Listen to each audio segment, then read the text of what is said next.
بھیا 4 شعبان کس کی ولادت کا دن ہے؟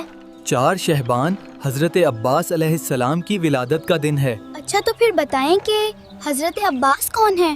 وہ مولا علی کے بیٹے اور امام حسین علیہ السلام کی بھائی ہیں۔ ان کی والدہ کا نام کیا ہے؟ مولا غازی کی والدہ حضرت ام البنین سلام اللہ علیہا ہیں۔ حضرت عباس علیہ السلام کے مشہور لقب کیا ہیں؟ علمدار حسین، قمر بنی ہاشم اور باب الحوائج۔ بھیا حضرت عباس علیہ السلام کو قمر بنی ہاشم کیوں کہتے ہیں؟ کیونکہ وہ بہت خوبصورت تھے۔ اور ان کو باب الحوائج کیوں کہا جاتا ہے؟ کیونکہ لوگ ان سے دعا مانگتے ہیں۔ حضرت عباس علیہ السلام کربلا میں کس کے ساتھ تھے؟ امام حسین علیہ السلام کے ساتھ۔ حضرت عباس علیہ السلام کی سب سے بڑی خوبی کیا ہے؟ وفاداری، اسی لیے انہیں با وفا کہا جاتا ہے۔ حضرت عباس کو علمدار کیوں کہا جاتا ہے؟